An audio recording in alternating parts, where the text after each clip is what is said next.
எம்ஜிஆர் கோடம்பாக்கத்திலிருந்து நேராக கோட்டைக்கு சென்றுவிடவில்லை.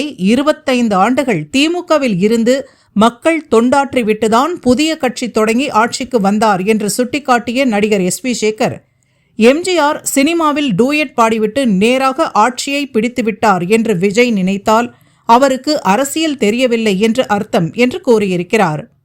எம்ஜிஆர் நேர கோடம்பாக்கத்திலேருந்து கோட்டைக்கு வரலீங்க. அவர் 20 வருஷம் ஒரு கட்சியில் இருந்து திமுகவில் இருந்து திமுகவுடைய வளர்ச்சிக்கு பாடுபட்டு அவர் படங்களில் திமுகவை பற்றி பேசி திமுக அவருக்கு சப்போர்ட் பண்ணி அப்படி இருந்து அப்புறம் ஏற்பட்ட ஒரு சிறிய பிரச்சனையினால வெளியில இருந்து கட்சி ஆரம்பிச்சாரு. தவிர எம்ஜிஆர் சினிமாவில் ஒரு டூயட் பாட்டு நேரம் இங்க கட்சி ஆரம்பிச்ச மாதிரி விஜய் நினைச்சா பாவம், விஜய்க்கு அரசியல் தெரியலன்னு அர்த்தம். தவிர இங்க தமிழக அரசு வருஷம் இங்க எக்ஸிபிஷன் நடத்துறாங்க. அதுல வர கூட்டத்தை விடவா இது இன்ஃபேக்ட் இது காசு கொடுத்து உள்ள வர கூட்டம், லட்சக்கணக்கில் வராங்க.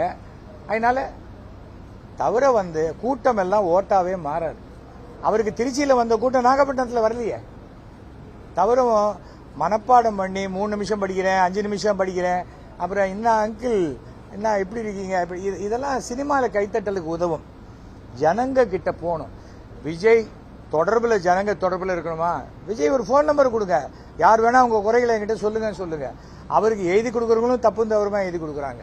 பாண்டிச்சேரியில 4 தெரு 5 தெருல இருந்தாலே ஒரு எம்எல்ஏ ஆயிடலான்னா அப்படிப்பட்டவங்களெல்லாம் அட்வைசரா வச்சுக்கிட்டா தமிழ்நாட்டில் எப்படி முடியும் சொல்லுங்க. தவிர விஜய் இன்னும் பக்குவப்பட வேண்டும். விஜய்க்கு அரசியல்ல வாய்ப்பு இருக்கு. அதுக்கு இன்னொரு 15-20 வருஷம் அவர் உழைக்கணும். சும்மா சனிக்கிழமை சாயங்காலம் மந்திரம் வந்துட்டு போனா சரியா வராது. ஏன்னா அரசியல்ங்கிறது 24 மணி நேரமும் செய்யக்கூடிய ஒரு சேவை. அதை அவர் புரிந்து கொள்ள வேண்டும். இப்பதான் கேரவன்லேருந்து இறங்கி வெளியில இன்னொரு கேரவன் மேலே ஏறி நின்று பேசிக்கிட்டு இருக்காரு. விஜயை நம்ம தவறா பேச வேண்டிய அவசியம் இல்லை. ஆனால் அரசியல் என்பதும் தேர்தல் என்பதும் என்ன அப்படின்னு 2026 தேர்தல் விஜய்க்கு புரிய வைக்கும்.